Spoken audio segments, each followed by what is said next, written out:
mananati tumbuh kembali unik dunia.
Alade fa 7 manaraka ny Trinité mirosoa amin'ny finoana masina. Ny salamo fahadimy no vakitsika amin'ny fandimby. Salamo fahadimy hoaranira fa 12 tsy mipetraka isika raha tsy vita ny vavaka. Salamo fahadimy ho vakina amin'ny fandimby izany. Ho an'ny mpiventy hira ampiarahana misodina. Salamo nataon'i Davida. Jehovah hoe no teniko fantaro ny eritreritro.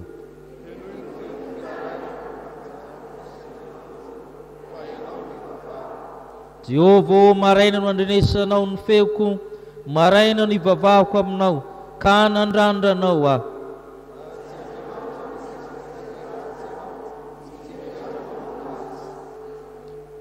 Tsy azo ijanona eo masonao ny mpirehare, halanao ny mpanao ratsy rehetra.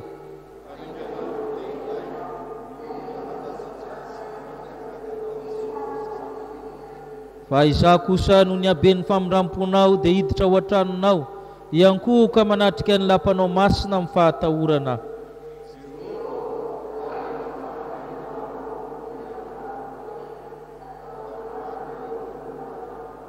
Fa tsy misy azoko itokina ny alokin'ny vavany, ao anatiny dia tena faharatsiana, fasana misokatra amin'ny tendany, mandambolambo ny lelany izy.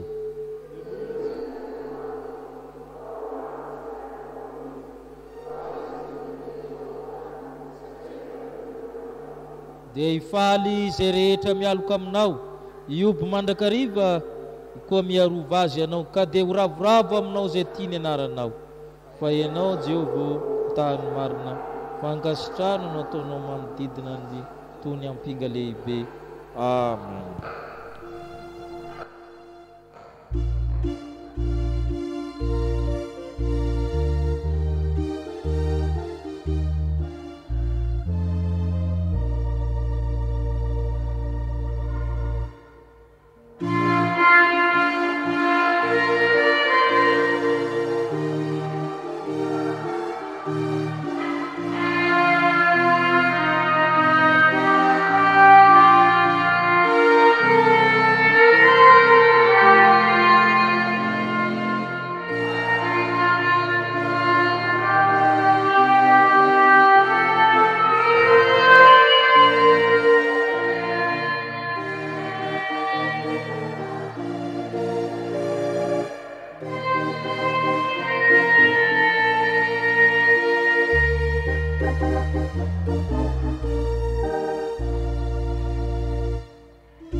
isika hivavaka. Ny dera ny laza ny voninahitra ho anao Andriamanitra. Ny tantiny anao ny vimbina anay ka nahatratra zao anio izao. Narovanao tamin'ny prere izahay, ary nampanalavirinao ny ratsy fanahy izay mamandrika anay. Eny ny asan'ny ratsy tsy nanjoanay, ka tonga eto amin'ny fiangonanao masina izahay. Izany dia noho ny fitahianao amin'ny Kristy Jesosy mpamonjy anay amin'ny maha zanak'Andriamanitra anay. Ko faly sy ravo izay samy zanak'Andriamanitra miombona eto, ho raiso ny fankalazana, ny fiderana, na be ny rivotra sy ny masoandro omenao aza, ny fahasalamana, ka tsy navelanao tafandrimana zay fa tonga eto mba hiaona aminao. Ko metezy ianao tompo hanondroka ny lohanao, ka amin'ny alalan'ny Kristy ny hiaonanay aminao. Hamasino zao fanompoam-pavahana izao, mba ho anitra kasitany hoe masinao. Hamasino zay rehetra mba handray ny teninao sy ny sakrameta, handray ny fahasoavana sy ny famelin-kelo ka tolotra anay. Nisaotra anazy hoe Tompo, ny amin'izao fanompoam-pavahana izao, mivory amin'ny anaranao izay ka valio vavaka. Tsy ho anay ihany fa ny havanay izay tsy afaka miara-miangona aminay, ianao Andriamanitra jera azy ireo. Ny manaraka amin'ny tambajotra serasera izao vavaka izao, ho tahinao sy ho vanginao tokoa, ka tena vavaka amin'ny anaranao no ataony anatin'izany. Ka faly sy ravo zay rehetra niombona amin'ilay vavaka ny ampianarin'ny Kristy izay manao hoe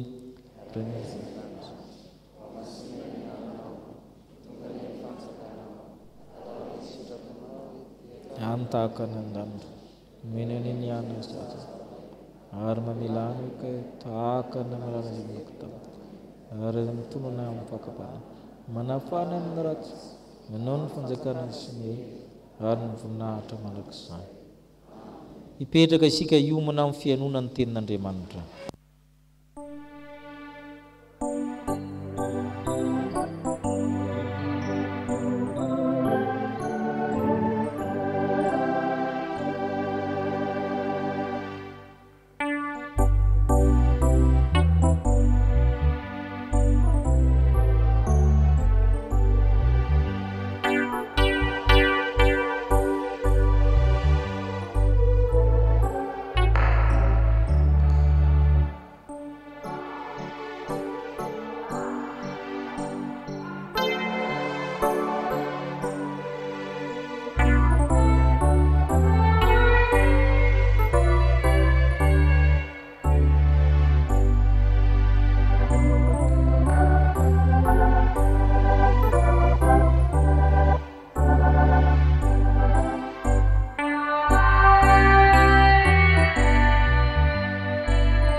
Ny soratra masina isika riavaka. Tantara faharoa toko faharoapolo, ny andininy faharoapolo ka hatramin'ny andininy fahatelo amby roapolo. Tantara faharoa toko faharoapolo, ny andininy faharoapolo ka hatramin'ny andininy fahatelo amby roapolo. Vakina amin'ny anaran'ny Tompo. Ary ny fo maraina koa izy dia niaingana kany anefitra te koa, ary no nivoaka izy dia nitsangana teo Josafata ka nanao hoe mienoa ary Joda sy anareo ripon'ny Jerusalema. Minoa ny Jehova Andriamanitrareo dia ho tafatoetra ianareo. Minoa ny mpaminany dia ambinina ianareo. Ary rehefa niara-nihevitra tamin'ny olona izy dia nanendrim-pira ho an'i Jehova hidera amin'ny fiaingona masina raha mivoaka eo anoloan'ny olona efa vohomana iady ka hanao hoe miderahan Jehova fa mandrakizay ny famindram-pony. Ary raha vao nanomboka niompy sy nidera ireo dia nasiany Jehova otrika amely ny taranaka Amona sy Moaba sy ny avy any an-tendrombohitra Seira izay avy ameliny Joda ka dia resy ireo. dia nitsangana ny taranaka Amona sy Moaba namely ny avy any an-tendrombohitra Seira ka namony sy nandringana azy. Ary noho ny voaringana ny mponina tany Seira dia nifandringana kosa izy samy izy ihany. Toizantsika atao amin'ny epistily faharoa an'i Timoty. Timoty faharoa toko voalohany, ny andiny voalohany ka hatramin'ny andiny fahadimy. Timoty faharoa toko voalohany, ny andiny voalohany ka hatramin'ny andiny fahadimy.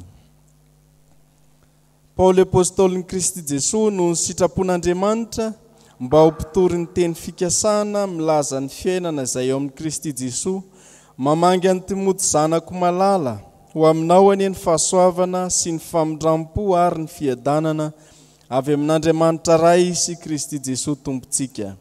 Misaotra an'Andriamanitra aho izay topoiko araka ny nataony razako amin'ny fieritreretana madio, fa tsy manam-pitsaharana akory ny fahatserovako anao amin'ny fivavahako andro aman'alina ary maniry ahitanao aho, satria tsaroko ny ranomasinao mba ho feno fifaliana aho, fa nisy fahatserovako ny finoana tsy mihatsara velatsia izay ao anatinao, izay nitoetra taloha tao anatin'ny Luiza renibenao sy Eonika reninao, ary matoky aho fa ao anatinao koa izany. Faranantsika atao amin'ny filazantsarani Jesosy Kristy Tompo araka ny Matio toko faha 1:20 ny andiny faha 7:20 ka hatramin'ny andiny faha 2:20. Matio toko faha 1:20 ny andiny faha 7:20 ka hatramin'ny andiny faha 2:20. Andeha ho vakitsika eo am-pitsanganana izany ry havako.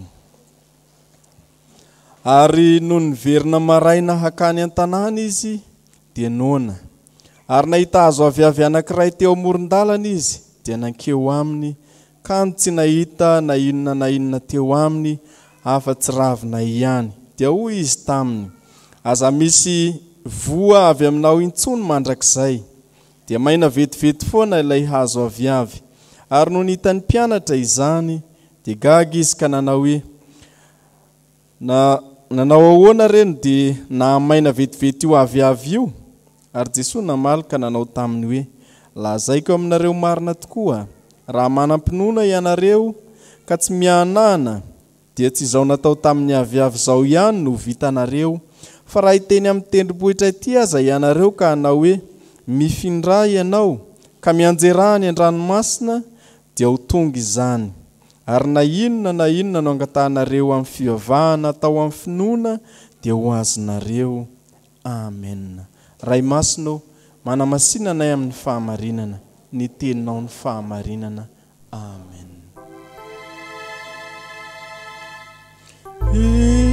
Isaorana ny eny Tompo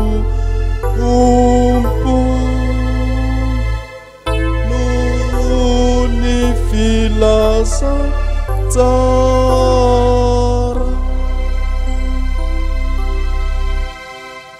Ivavaka isika. Ry Tompo Andriamanitra rainay io, isaoranay ianao izao fotoana omenao anay izao, satria nandreny teninao izay nivakina taminay izahay teo. Tao anatin'izany Tompo no andraisanay ihany koa ny sitraponao Andriamanitra izay atolotra ho anay fiangonana indray, mba hahafahanay miroso amin'ny finoana masina tokoa araka ny lohahevitra izay banjininay mandritra ity volana ity. Ianao fanahy masina nie, no omba ny mpanomponao izay hampita izany, ka tahaka ny nanomanana izany, no ahafahany mampita azy ihany koa aminay tsirairay avy, ka mba hiasana isaina tsara hanatanterahanay ny sitraponao. Ianao fanahy masina no hanome fifantohana ny tsirairay avy, hampangina ny tabataba rehetra izay mety hisakana ny fandrenesana ny teninao, indrindra fa izany sitraponao izany, ka mba hamoa aty anatinay izany, hiatrehanay ny fiainanay, ny fanomponanao ety amin'izao tontolo izao. Ataonay amin'ny anaran'i Jesosy Kristy Tompo izany vavaka izany. Amen.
Ianareo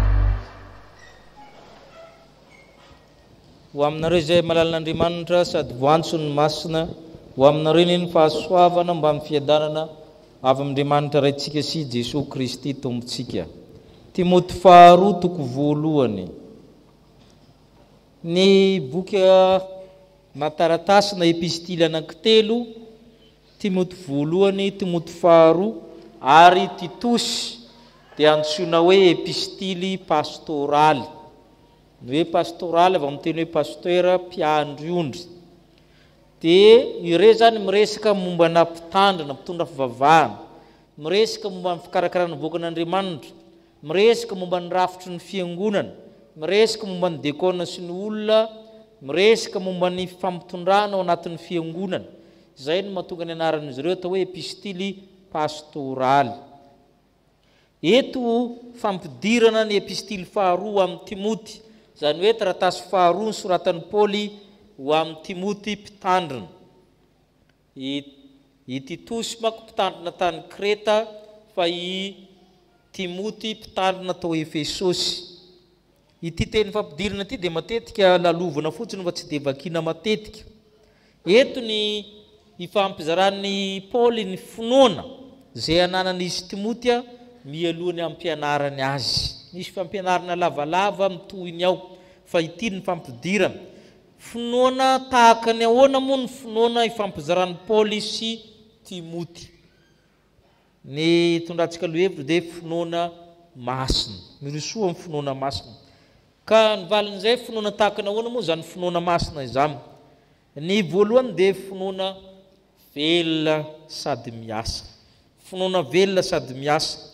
Dia vakitsika ny Timoty faharoa toko voalohany, ny andininy voalohany sy ny faharoa vakitsika. Andininy voalohany sy ny faharoa. Paoly apôstôlin'i Jesosy Kristy noho ny sitrapon'Andriamanitra mba ho toro ny teny fikasana milaza fiainana izay ao amin'i Kristy Jesosy. Mamangy ny Timoty zanako malala ho aminao ny fahasoavana sy famindram-poary ny fiadanana avy amin'Andriamanitra raintsika sy Kristy Jesosy tompontsika. Io teny kely reo misy dikany lehibe. Paoly apôstôlin'i Kristy. Maninona moa izy milaza titre, milaza mpamaritra, milaza anjara toerana, satria izay le finoana velona sy miasa. Velona zany mitombo. Taloha izy Paoly mpanenjika fiangonana, zay ny tiany resahana an'io.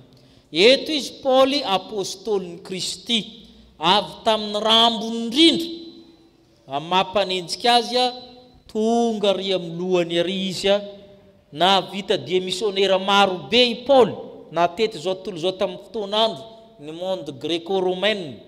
Dia izy koa nasoratra boky maro indrindra tamin'ny apôstôly, 340 ny mitondra ny anarany ny epistily. Izay no tiany resahana hoe io teny kely io zany milaza fa ny finoana dia mitombo miasa. Ary io fahavoazantsika indray. Vita batisa mpanay fanasan'ny tompo, mpiangona tsotra tamin'izy 5 taona, 20 taona mbola mpiangona tsotra ihany. Tsotra daholo le ataony ao anatin'izay. Kristianina tsotra, mpiangona tsotra, mpanao rakitra tsotra, tsotra daholo ny rehetrarehetra, tsy ray mbalala. dia tsisy ohatran'izany ny finoana ho Paol'apôstôly fa zany le mpiteny ratsy fahiny zany le mpanenjika zany le lohan'ny mpanoty fa zao a mpitory ny teny fikasany lasa mpizara ny fanavotan'Andriamanitra lasa mizara fiainana ao amin'ny Kristy olona mivelona sy miasa ao amin'ny Kristy azao mivelona amin'ny fahasoavana ary fahasoavana io maimaim-pona io ary zay le zaraina zay nahazo maimaim-pona maninona mizara maimaim-pona noho ny famindram-pon'Andriamanitra hoy Paoly amin'ny Timoty Andriamanitra mamindra fo lehibe amin'ny famindram-po izy noho ny fiadanana men'Andriamanitra ary finoana io rehefa velona sy miasa mitombo dia mamoa dia mananjanaka zay mahatonga amin'ny Paoly apôstôly manana ny Timoty manana ny Titosy manana ny Marika manana ny Lioka manana ny Silasy manana ny Barnabasy satria le finoana zany tsy mijanona eo zany fa miteraka zanaka ary zay ny raha tika fiangonana hoe iza ny mba hinao ara-panahy iza mba taritinao amin'ny tompo izay le resaka eto mba misy olona arahanao ara-panahy ve anao ampianaranao ampiasanao ao amin'ny sampona misy anao ao amin'ny fiangonana ao amin'ny komity sy ny sisa fa tsy mijanona eo zany le finoana fa mihitatra mitombo mipakana amin'ny hafa fa tsy mijanona ho anao samirera izay no teneniny zareo mpanao asa misina hoe itsoaniny titsoaniny zany hoe raha za zany mitaona olona amiray amin'ny Kristy mampianatra olona anankiray le olona nampianariko iny rehefa mahay mitaona olona indray lasa anankiroa zay rehefa samy mitaona indray amin'ny deuxième phase lasa olona efatra le olona efatra iny raha mbola mitaona indray lasa olona valo dia mitombo mankany zany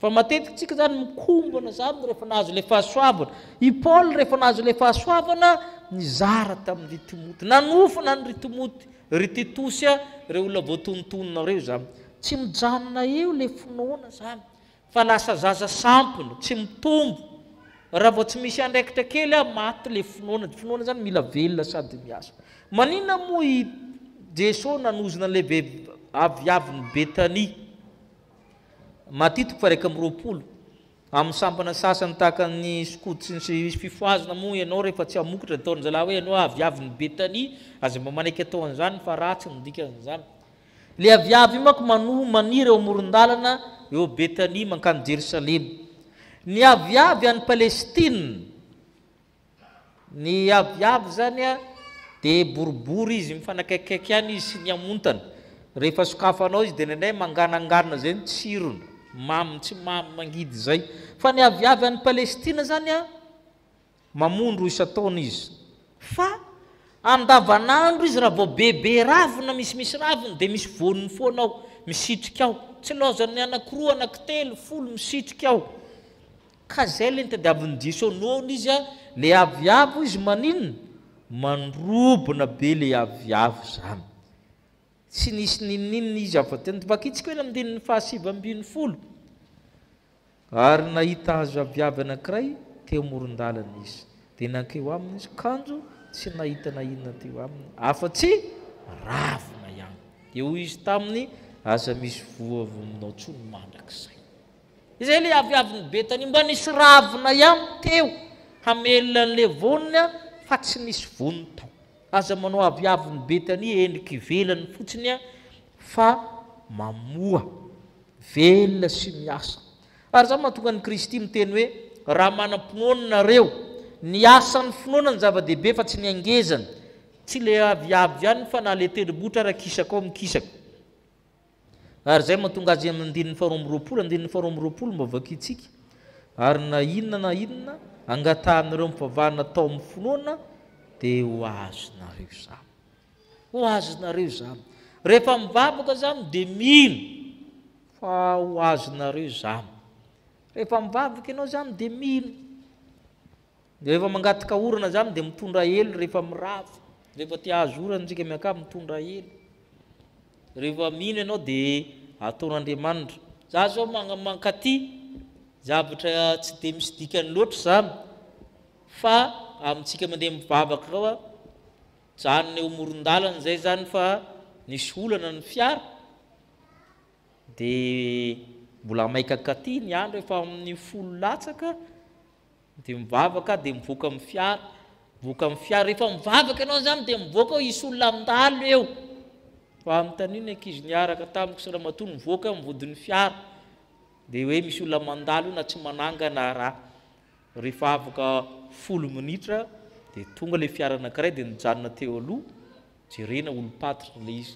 ndao pastera dia nilaozako tao aloha ny vady aman-janako koa nilaozana tao aloha fa za ihany nakaty rehefa mivavaka ianao zany na amin'ny zavatra kely ohatran'izany dia mino ianao dia tsy dia tara be anankaty mino ianao dia mivoaka eo anao fa tsy hoe mianaty fiara io zany ianao hiandro lakanao io dia mivoaka zany amin'ny vodin'ny fiara dia misy tokoatran'ilay olona mitondra anankaty zavatra kely zany fa ifinoana zany mila velona sy miasa ampiasaina zany io fa ny zavatra faharoa dia lazan'ny Paoly apôstôly io finoana miasa io koa zany a tsy hoe velona sy miasa ihany fa mila madio sy maro mila finoana madio Andriamanitra tsika manko maro ny be finoana fa malailay finosina koa ny raindray tsy dia hitahita be ny ihany ny ampiasana an'ilay finoana andeha hiverenantsika ny Timoty faharoa teo toko voalohany a vakitsika ny 7 sy ny 8 7 sy ny 8 misaotran'Andriamanitra zay tompony fanaon'raza tamin'ny fihetriretina madio fa tsy manam-pitsarana koa fahatsarovaka anao fivavahako andro manalina ary maniry ahitanao aho satria tsaroko ny ranomasinao mba ho feno fifalia rehefa manam-pinoana koa Paoly apôstôly a dia mila madio sy maro manompo amin'ny fihetriretina madio tsy mila tambiny zany tsy fisesehoana tsy filamboninahitra tsy seza fa andraikitra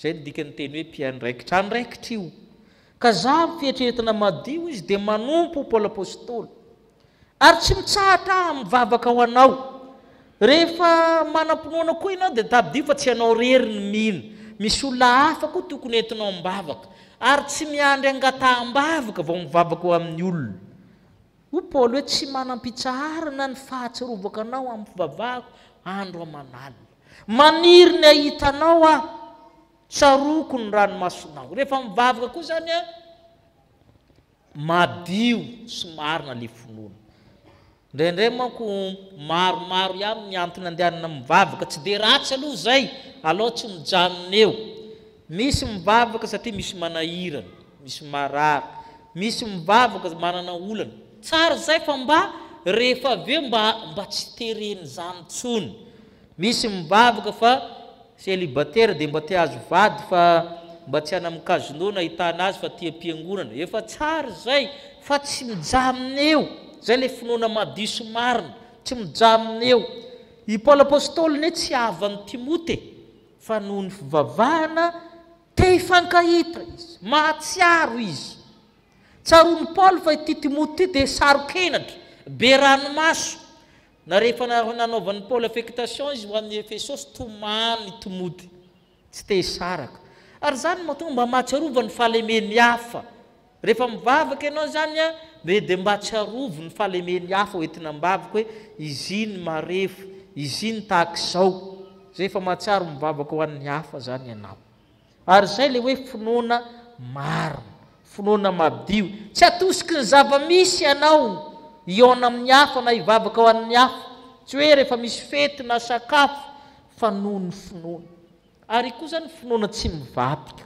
finoana tsy mamadika finoana tsy manotony anan'ny hafa marina sady madio ary zay a le ilain'ny tompo hoe finoana marina sy madio iarahantsika anatin'ny fiangonana dia marina sy madio ary zay mampiavaka kely ny chapelle tsika zany a samihafa fiaviana amin'ny toerana maro samihafa any fa tsy tahaka n'le hoe fiangonan-drazana efelabe teo izy mianakavy ihany fa tena hoe tsy mifankafantatra tsika tonga eto a dia ampifankafantarin'ny tompo zay le finoana marina sy madio tsy misy fandroizy atsika fa Kristy no fihavanantsika zay le finoana marina sy madio zay nitao amin'ny Paoly hanika ohatran'ny zanany naterany Timote dia mitomana izy raha tsy mahita azy ary zay nampatsahiviny Paoly apôstôly eto zany zay le finoana marina sady madina ny amako finoana malaila finosana tsy te hiaraka amin'ny hafa io finoana tao amin'ny timoty koa tsy tao amin'ny paoly ihany fa tamin'ny timoty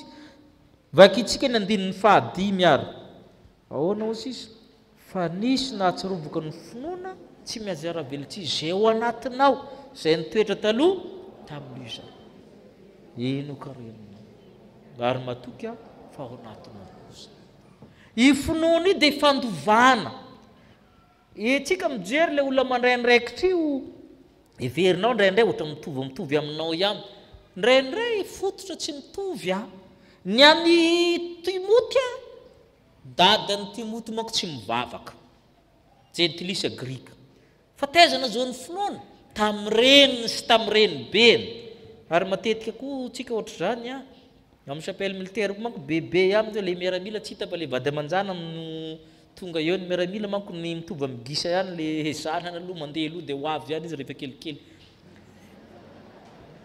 dia izay le finoana ifandovana mampamiteny ihany anatin'ny fiangonana hoe misy finoana ny fandovana ve nareo mianakavy ndraindray re olona ny olona sasany vao mitranga dia fantatra hoe raha renindray le aza miaraka amin'ireny fa reny izy mianakavy mpanakorota-piangonana mba spécialité misy olona manao an'izany a mitranga ny olona dia fantatra hoe izy mianakavy indray dia tena andry eo amin'ny fiangonana hany ka misy olona zany amin'ny tanin'ny ray aman-dreny ny ankizy hoe iza moa namanareo ihany mitandrina ianao fa i fianakaviany ihanina ny mifantatra moa ny dadany io mba makasisina zany ve nytianao anyzanakao sara fa hoe iza ny namany io dia hoe eto aty an-trano anaka eto aty an-trano fa reny tena olo marina zany mba tokony mitranga amin'ny zanakao eto aty fa ny olona mitena aza etiketina aty reny manahirina raha tsika tamin'ny chapelle ny misy an'izany fa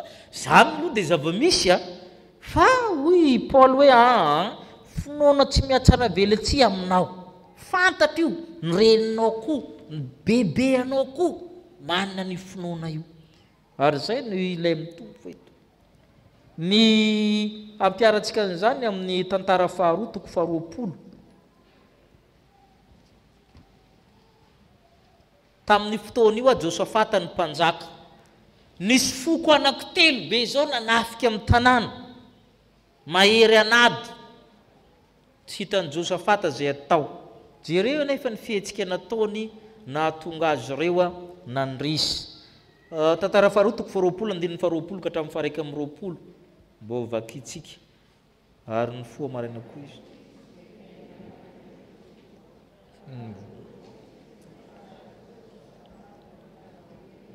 menoary sianareo mponina Jerusalema minoany Jehovah Andriamanitra reo dia ho tafatoetra ianareo minoa ny mpaminany dia ho ambiny ianareo ary rehefa niary nihevitra tamin'ny olona izy dia nanendry mpihira ho an'i Jehovah midera amin'ny fiangonana masina raha mivoaka eo alohan'ny olona voamina iaby ka na hoe midera amin'ny Jehovah fa mandrak'izay ny fanondro i Josafata ty zany manana le finoana resantsika hoe velona sy miasa ary marina sy madio satria manina rehefa hitany hoe tsy vitany izy hoe minoa n'Andriamanitra dia minoa ny mpaminany matetika manko teo amin'ny Joda tsy mifankahazo le mpaminany sy le mpanjaka le mpanjaka mitondra le mpaminany le mpananatranitra izy le mpitoroteny tsy dia mifankahazo reo satria matahotra ny mpanjaka sao dia misongona azy le mpitoroteny le mpaminany ity satria mpaminany koa miresaka mivahoaka fa rehefa hitany fa mafy ny ady eno ny tenin'ny mpaminany ozy izy fa ndraiky ny mitena mivoaka n'Andriamanitra fa za mitondra ihany zay fahaizana mizara ndraikitra zay ilain'Andriamanitra zay raha fiangonana tsy pastera rery manao anjavitra rehetra fa misy olona manao fitantanana misy olona mitondra ao ny mpitandrina mitandrina fa ny birao ny komity mitantana izay fifamenona zay raha vao mifandona simba ny fiangonana eto zany nahatsiaro Josafata fa hoe ilaina ny mpaminany di birao ny komity mila ny pastera mila nyreo andamina ny rehetrarehetra fa tsy pastera no sady amelona lakolosy ny tendry organo anantirakitra azoko atao ihany manantirakitra tonga dia entiko mody fa le fizarana zay tao amin'ny Josafata zany dia nivory zareo ndraindray tompoko Rehempaminany reny tsy azonao miteny. Re paster reny everinao miteniteny foana fa iny mihitsy ary zay dika nivavaka alohan'ny toroteny angatahana izy mba tena ho tena izy ny teneniny. Inona ny tenen'ny lehibe mpaminany ozy nareo? Miaramila iady efa vonona manangana koral. Zeny ao namakitsika teo 120. Manangana koral ozy. Nanendry mpihira. Ka fa hafa ile mpanjaka tsy nitenenao ngadaladalako ny olona iadiko ny koral no atao. Fa nanaiky izy. Atao ahoana? Alefasa alohan'ny miaramila reo mihira. Dia ampiaingo tsara, manao manjamanja, dia mihira. Ina ny lohatenin-kira nge ata, ina ny lohatenin-kiran zareo? Ahoana ozy izy? Midera Jehova fa zay le lohatenin-kira ny Israel. Rehefa ny hira ny hira io le atoko-pira, ny zavatra nahagaga, tsy nifankahazo le foko tary le miaramila tary hoe aveza mona rô letsy. Satria zareo reo foko samihafa. Moabita ny sasany, Amonita ny sasany. Ny famango ndray zareo tao. Zay ny zavatra nitranga. Ny famely zareo. Ka rehefa miady moreraka, hitan'ny miaramila ny Josafata amin'izay fa miady ny ary manaraka efa fotsiny izy avatarina rehefa reraka miady dia vonono koa. Zay ny zavatra nitranga. Ary zay le fampandrosoana ny fiangonana ry abako. Mifameno isika rehetra amin'ny zavatra rehetra ka tsy misy olona tokony abdinoana anatin'ny fiangonana. Ary mety tsy takitra ny sainao ny fiasan'Andriamanitra fa ianao mila mino. Zay ny nandresen'i Josafata teto niady ny ray ny tatsy ny famono le fahavalo dia niato mihira dia tonga ny miaramila nandripaka zay sisy tavela amin'le miady. Ny tompo ry havana no miteny amintsika mampianatra antsika amin'ny alalan'ny Paoly apôstôly hoe io finoana io mila velona io, mila mitombo io, mila piasaina io, mila velona sy miasa. Rehefa miny anao zany sady manatanteraka, sady miasa, fa tsy hoe mipetraka eo ihany, fa miasa ianao. Ary ny faharoa rehefa miny koa tabidio fa tsy ianao rery ny mino, mila madio, misy namanao any, mila manana fo madio aminy ianao, mila miasa amin'ny fahamarinana ianao amin'ny zavatra rehetra. Ho tanteraka amintsika izany firosoana, izany natao hoe finoana masina ny fampizaran'i Paoly, Timoty, Titosy, i Barnabasy, ry Silasy, ry Lioka, ry Marky, tiana iampita aminao koa zany mba azahoantsika manana zany finoana masina izany, azahoantsika miazo zany famonjena. Ho an'Andriamanitra irery ny voninahitra. Amen.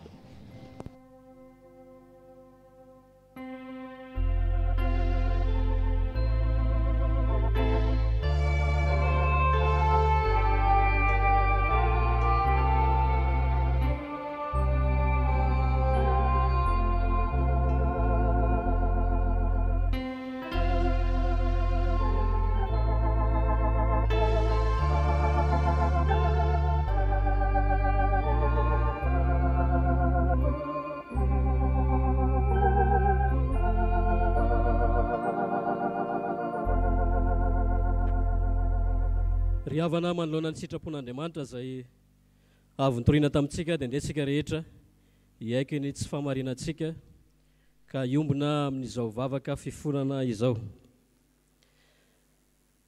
Ry Andriamanitra rainay izay ny an-danitro, miondrika eto anatrehanao zay kehitriny raha vao avy nandre ny sitraponao zay mampafantatra anay, mitaona anay ho amin'ny finoana masina, dia ny finoana miasa, ny finoana mamokatra.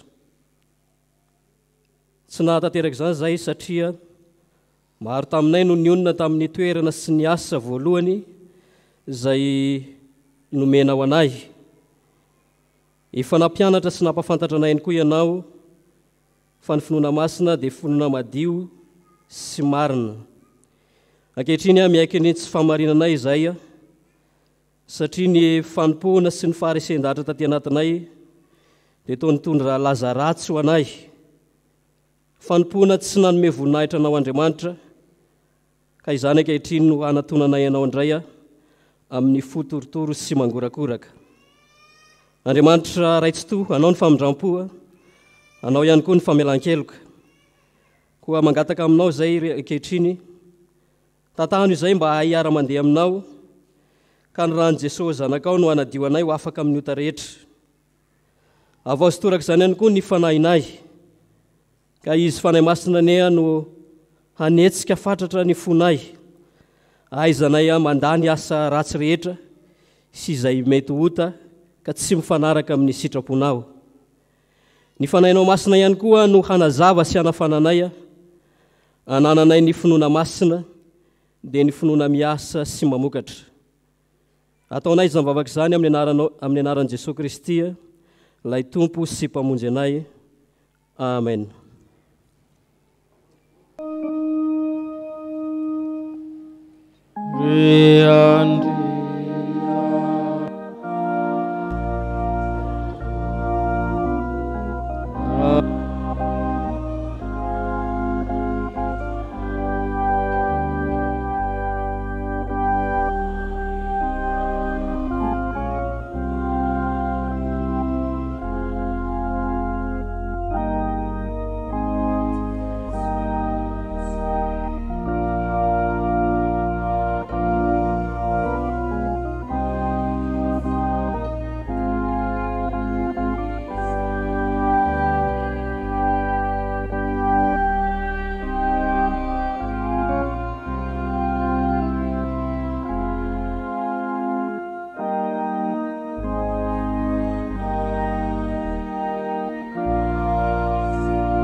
Antsika zay mibebaka marina tokoa vonona iroso amin'izany finoana masina izany. Mitsangana ndreny teny somafaly fa mafany fahotantsika ny Tompo. hoy ny tompo. Fa Andriamanitra dia mampiseho ny fitiavana antsika fa fonom-bolam-panota isika dia maty hamonjy antsika i Kristy. Ny finoanao no mahavonjy anao. Tongava aminao arak'izay riny fonao. Noho izany ary havana dia voavela sy voafafa avokoa ny fahotanareo. Ny aminaran'i Kristy Tompo, samia mideran'ny Tompo ianareo.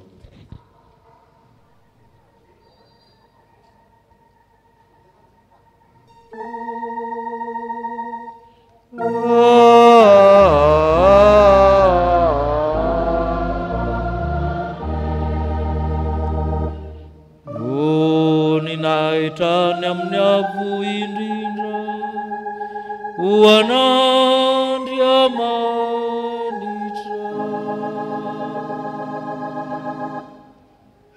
ary fiadanana ho ety ambony tany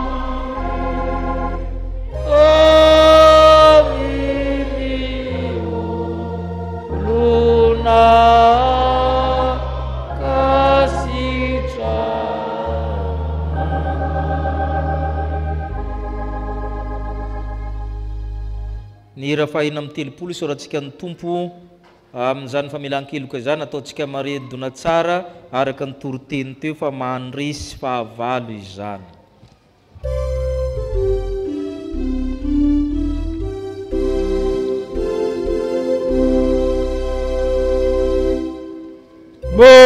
Moaku tantarana siaswabana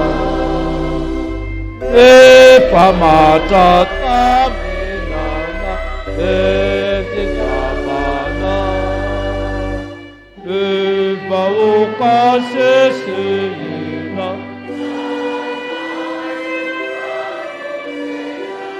Etikeri tamunzi so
Andriamanitra rainay io, rainay amin'ny alalan'i Jesoa Kristy Tompo ianao. Misaotra anao izay satria mbola omenao fotoana izay ahafahana indray mametraka ny fiainanay, ny fiaina ara-nofo, ny fiaina am-panomponay. Koa fantatray fa Andriamanitra mahavonjy ianao, ny tananao dia tsy fohy, ary ny sofinao dia tsy lalo-dalovana. Koa mandrenesa Andriamanitro raha mitanila hitondra izao fangatahana izao eto anatrehanao izahay. Mivavaka ary izay ankehitriny ho an'ny herinandro izay atomboka amin'ity anio ity, ny asa mandraraha manomboka rahampitso amin'izay anjara fanomezam-pahasoavana nomenao ny tsirairay avy. Tompo, hanana finoana izay ny amin'izany, masina madio eo anatrehanao, ka ho voninahitra ho ireriany izany asa tanterahana izany, ka natao ho anao Andriamanitra fa tsy ho an'olona. tsy ilana isitraka amin'olona fa avy aminao Andriamanitra irery ihany. Ho tahinao ane izay eo ampamakivakiana izany herinandro izany. Mivavaka manoka an'izay ankehitriny ho an'ny zanaky ny fiangonana rehetra naizanaiza toerana misy azy, hiatrika ny fanadinana bakalorea. Tompo Andriamanitra io, ny fanahy ny fahazavan-tsaina ny no apetraka ao amin'izy ireny, ka tsy arovany zay rehetra efa nianarany, na dia nandalo ady sarotra tokoa azy, dia ho tahinao sy ho ambininao, ka ampatsiarovinao zay rehetra efa nikelezany aina teo anatrehanao Andriamanitra, tsy ho azy ihany fa ho an'ny ray aman-dreny. Dia hanana fahatonina tanteraka eo apetrehana izany fanadinana izany. Mivavaka ihany koa izahay ho an'ny komitiny fankalazana anao Andriamanitra no ny 15 taona ny raha ny asa tamin'ny mpanomponao teto amin'ity toerana ity, sy ny 20 taona izay nahampitandrina azy mianakavy tao anatin'izany sahanao Andriamanitra izany. Mivavaka izay ho an'ireo komity na nanolo-tenana izay voatendry mba ho mpanompo mpiara-miasa tsy azo enatra eo anatrehanao Andriamanitra, ka ny voninahitra ho irery ihany no katsahan'izy ireo ao anatin'izany fanomanana izany. Ho fifaliana eny Andriamanitra ny fahalavrariny ny fahatanterahany izany fotoan-dehibe izany eo amin'ny fotoana fikarakarana. Mivavaka ihany koa izay ho an'ny fiainan'ny firenenay, izay hitanao ary tsy miafina aminao ny fahasarotana atrehanay ankehitriny. Mivavaka izay ho amin'ny mpitondranay, dia ianao aneno hanome azy ireo ny fanahin'ny fahendrena mba azon'izy ireo mikatsaka mandrakariva izay ahasoa ny vahoaka malagasy rehetra sy ny mponina eto amin'ity firenena malagasy ity. Mivavaka izahay ho an'ireo mpitondra fivavahana rehetra naizanaiza toerana misy azy ireny, dia ianao Andriamanitra no hitahiry azy mandrakariva eo ambany fahasoavanao, ka tanteraka ny asa efa nandrahanao azy ireny. Mivavaka ho an'ireo azo pahoriny izay ampahirezo izy ireny. Mivavaka ho an'ny tsy salamy izay na nitongetona any amin'ny toeram-pitsaboana na any an-tokantrano, azo fanasitranana ne izy Andriamanitra. Mivavaka izay ho an'ireo voafonjy, mivavaka izay ho an'ireo tsy manan-kialofana, mivavaka izay ireo very asa no ity Covid-19 ity. Mivavaka izay ho an'ny finoanay, mba ho finoana miasa sy mihetsika, ka tsy ny olana no misakana anay, fa ny abenao Andriamanitra izay miara-miasa sy mahatanteraka ny vahaolana maharitra ho anay. Tompo, izany no fanerinay, nefa kosa aoka ny sitraponao aneno atao fa tsy ny anay. No ny aminao Jesosy Kristy ilay mpiaino vavaka, satria ianao koa efa nitenena inona ny nangatanareo amin'ny anarako, dia ho ataoko izany no anatenana indrindra ka anatanterana izany vavaka izany. Misaotra raha io. Amen. Rehavako malala ny olona vavela eloka, dia sa mandrakariva mijoro vavolombelona ny amin'ny finoany. Andeha ary ombonantsika ny fanekempinoana apostolika na ny fanekempinoana voalohany izany. Ambarantsika amin'ny fijoroana vavolombelona izany amin'ny fiombonana manao hoe: mino an'Andriamanitra ray izy to mpanao ny lanitra sy ny tany aho, ary mino an'i Jesosy Kristy zanany natokana tompontsika, izay nitorodorona tamin'ny fanahy masina, nateraka Maria Virginy, dia tsara napaka Ponty Pilato, nombona tamin'ny azo fijaliana, maty ka nalevina, nidina tany amin'ny fiaina-tsita, nitsangana tamin'ny maty tamin'ny andro fahatelo, niakatra ho any an-danitra, mipetraka ankavan'Andriamanitra ray izy to, avy any viny tsara ny velona sy ny maty. Mino ny fanahy masinao, ny fiangonana masina manerana izao tontolo izao, ny fiombonan'ny olona masina, ny famelan-kelo, ny fitsanganan'ny tenany maty, ary ny fiainana mandrakizay. Amen. Mahazo toerana isika. Misy reto avantsika reto nahazo fahasoavana 5 sy fara, koa dia atolony ho amin'ny tompo izany ny zaza izany. Hoy manantsika ny ira vala amin'ny 700 ry Jesosy akaizan'ny zaza ny andininy voalohany sy ny faharoa. Ny zaza kely raha tefy arivony ty antsoa miako, ny ray aman-dreny raha tefy arivony Antionos rary malalantsandrina Melanie, teraka ny 4 septambra 2022 teo. Manasa azy ireo tsika hiatrika ny alitara masina. andininy voalohany sy ny faharoa.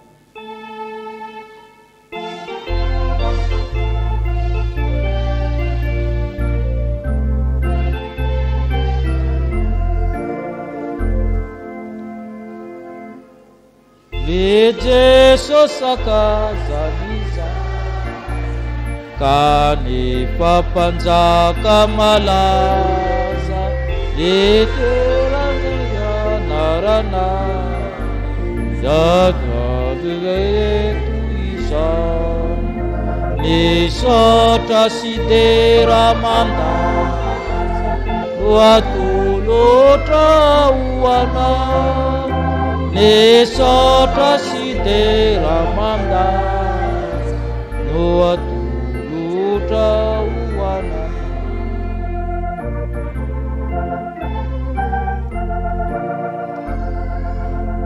Ry Jesu malemy fanahy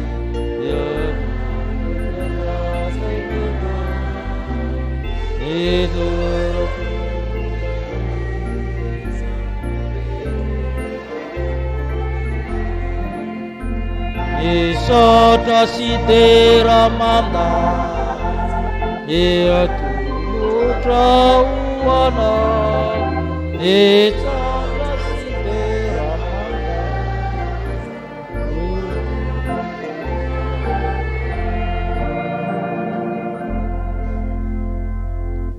Fifaliana ho antsika ny mandray reto avantsika reto tondra ny zanany. Andriamanitra tompon'ny fahavelomana nanome azy ireo zaza ka atolotra antsika fiangonana koa iarahantsika mifaly. Hoy ny soratra masina: ianao no nampivoaka avy tao ankibo, nankinina taminao hatrao am-boka hatranakibon'ny reniko dia Andriamanitra ianao.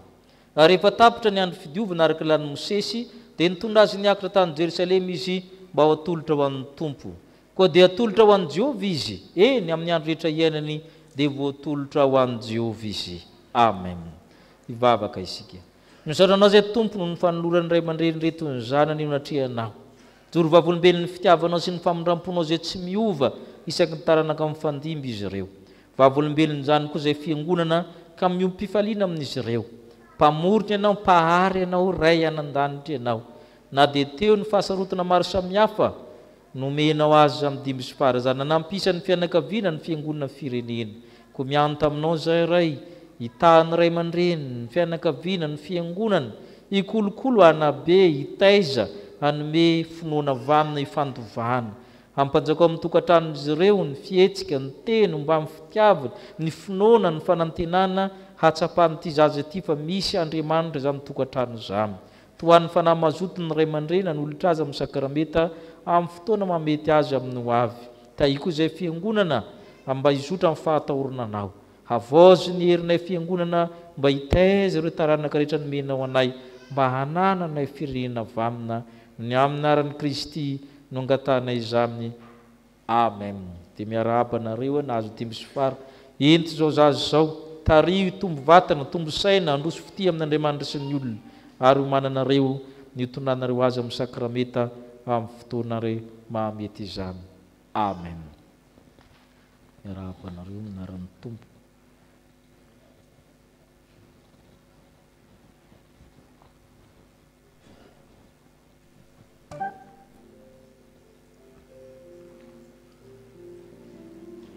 Ny fahasoavana nampy fahasoavana ho antsika satria misy ny sakrameta masina tolotra ho an'ny zanaky ny fiangonana, mba angatantsika mipitendry ny hira fanahy eo midina ny sakrameta ny fanasa amin'ny Tompo zay ho atolotra atsika, io manantsika fanahy amin'izany ny fanahy eo midina, firana fanampy fahefitra ny teniny voalohany mba ho tendreny mpitendry ho arahantsika.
eny tompo zay mihinana nofoko sy misotro ny rako ny manana fiainana mandrakizay izaho anangana azy amin'ny andro farany fa nofoko ny tena fihinana ny rako ny tena fisotro zay mihinana nofoko sy misotro ny rako dia mitoetra amokary zaho aminy ity ny mofo midina avy an-danitra zay mihinana ity mofo ity dia ho velona mandrakizay ry havana mivelatra manao antsika izany fanasamy tompo zany zay manambara amin'ny tenan'i Kristy zay manatrika antsika trany amin'ny alalan'ny fanahy masina koa asandrato amin'ny tompony fonareo mety tsy mahavonjy ary tokony atao ianao vinana misaotra anao tompo satria ianao Andriamanitra dia manolotra fiainana ho anay amin'ny Kristy Jesoa fantatra efa ny fahefana rehetra nan-dany sy tia tany atrao ambamin'ny tany dia an'le Kristy le masina sy marina feny fankalazana azy any an-danitra ho amin'ny tampony lanitra sy ny any amin'ny kerobima sy ny serafima rakotry ny elany ny anjely tsy ombian'ny alina ireo olom-boavitra efa any aminao koa mianta aminao zay tompo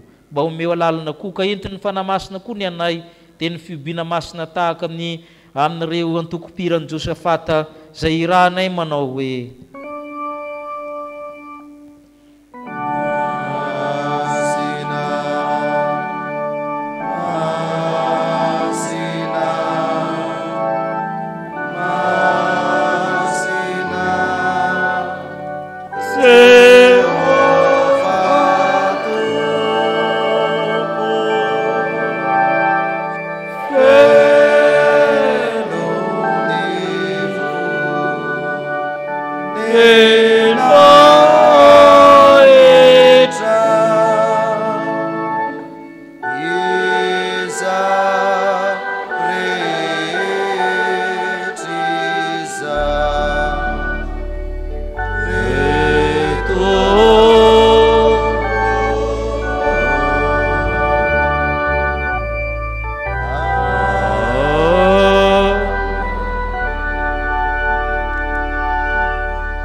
tsika ny teny fanorenana zao sakramenta masina izao fa Jesosy tompo tamin'ny nialiny izay namatiana azy dia nandray ny mofo ary rehefa nisaotra izy teny ovakiny ka hoy izy raisoano ity ny tenako izay omena ho anareo izao no ataovy ho fahatserovana dia arak'izany koa ny kapoaka rehefa ninando izy misotro amin'ity anareo fa ity no rako dia ilay rano fanekena vaovao zay alatsako andrehetra ho famelan-keloka izao no atao fahatserovanahy na ovina no misotro ianareo fa na ovina ianareo no mihinana itony mofo itony sy misotro amin'ny kapoaka dia manambara ny fahafatesan'ny tompo ianareo mandra-piaviny ivavaka isika angataka ny fanahy masina sady ahatsiaro ny asa-pamonjen'i Kristy ry tompo oranay izy nan-danitro indretra zay manao ny fahatsarovana ny tahatongavany zanaka olona tsaronay ny fahatera ny asa nataony hatramin'ny aviavy ny Betania tsaronay ny fijaliany ny fahafatesany ny fitsanganany avy amin'ny toerany maty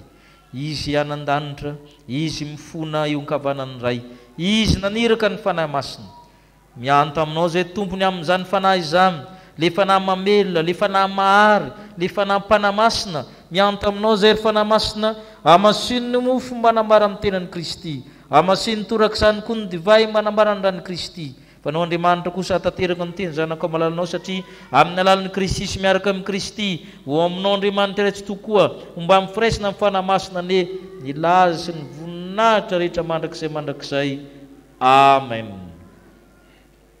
Ny mofo izay efa novakitsika dia firaisana amin'ny tenan Jesosy Kristy tompo izay novakitsika satria iray ihany ny mofo isika rehetra koa na dia maro aza teteny iray ihany ao amin'ny Kristy ary samy miara-miombona sy mandray amin'izany avokoa isika rehetra ny kapoky ny fisaorana izay saorantsika dia firaisana amin'ny rano Jesosy Kristy tompontsika ny rano fanekena vaovao izay nalatsaka ho antsika medy rano Jehovah mandrakizay ny famindram-pony andeha fihivavoatra avokoa izao ny zavatra rehetra amen. Ipetraka isika no laran-kira fahazato.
ento zany ka zareo amin'ireo efa vonona iroso amin'ny finoana marina.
fanetretena.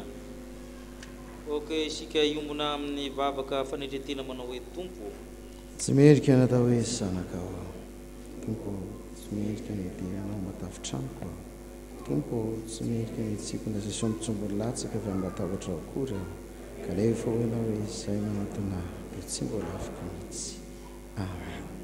Ny mofo hoaninay ry Jesoa milaza aminay ny tenanao.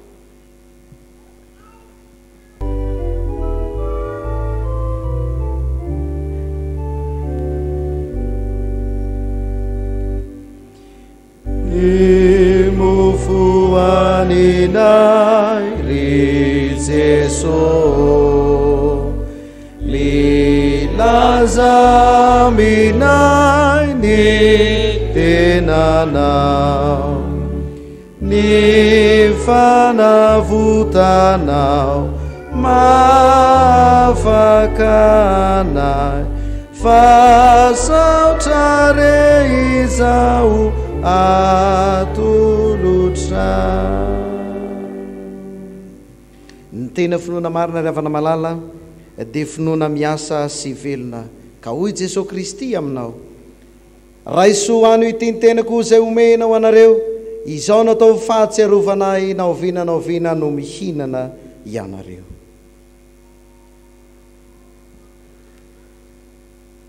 Misotro ny divay izahay izao.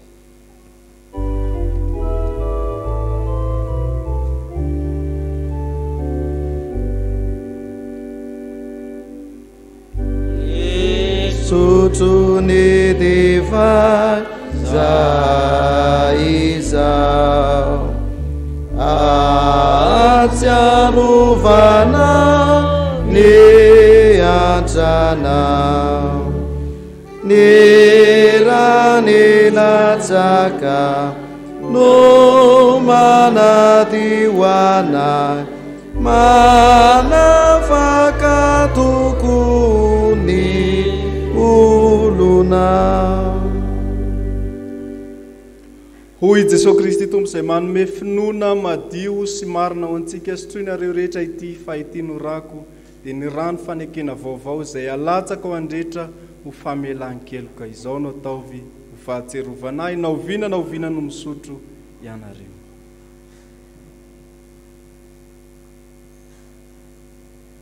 Mitsaranao zay tompo fefa nandray arak'izay mety zao sakramenta masina zao izay hanym-panahy mahavoky zany ary sakafo ny fanjakan'ny lanitra.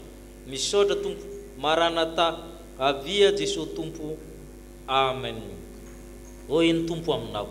Ary na inona angatahanareo amin'ny fivavahana tao amin'ny finoana dia ho azonareo izany. Amen. Ipetraka amin'ny fifaliana sika ry havana no nirakitra sy norakom-pisaorana ao ry tokopiro anatin'izany dia kona olona mindamina antsika amin'izany rehetra izany.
asantsika hipetraka.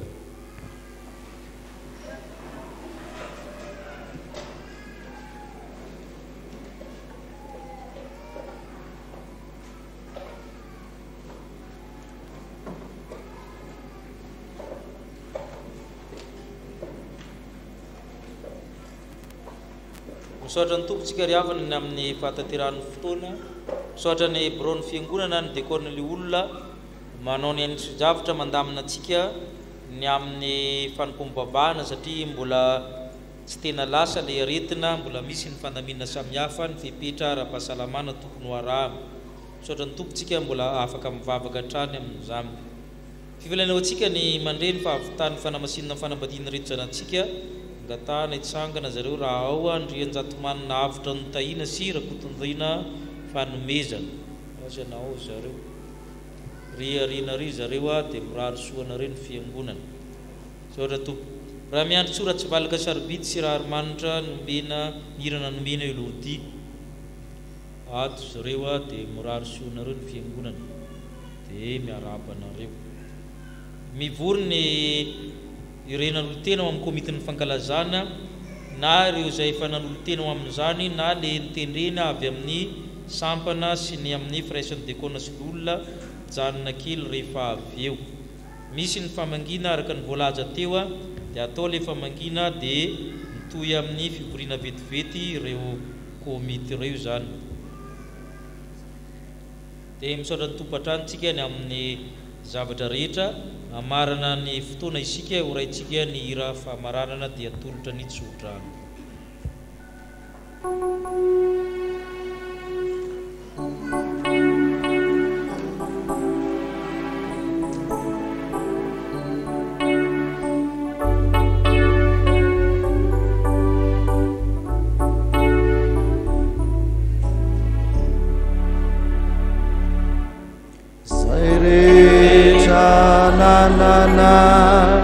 Etina literana akazutu izai bana nisitraka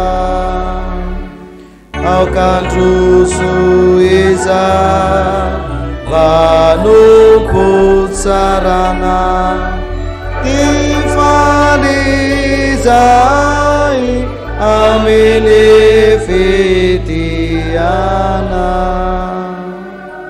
itanareo aneny tompo kaiaro anareo ampamirapiritra mitavana aminareo aneny tompo kaiantra anareo nanatra mitavana aminareo aneny tompo ka anome anareo fiadana.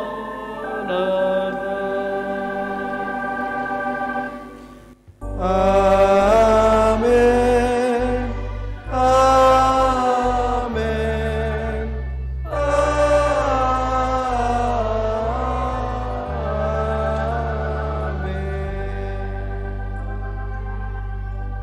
Petraka hivavaka mangina isika. Fa izy ny avizo zavatra rehetra izao, izy ny miazona azy, sady izy koa ny antony, izy ane no memboninaitra. Hoan'Andriamanitra irery ny voninahitra amin'ny anarany iray sy ny zanaka ary ny fanahy masina. Pastera izy ho an'izay tsy tety tamin'ny heriny. Pastera Narvelo izy latsika teo nefa pastera be efa vangeza be reny efa lehibe izy tanao ny feony teo sy ny anina fa dia nahalehibe tsika rehetra. Saotra ny tompontsika dia kopakopatarana dia mirabitsika dia isy ny famangina.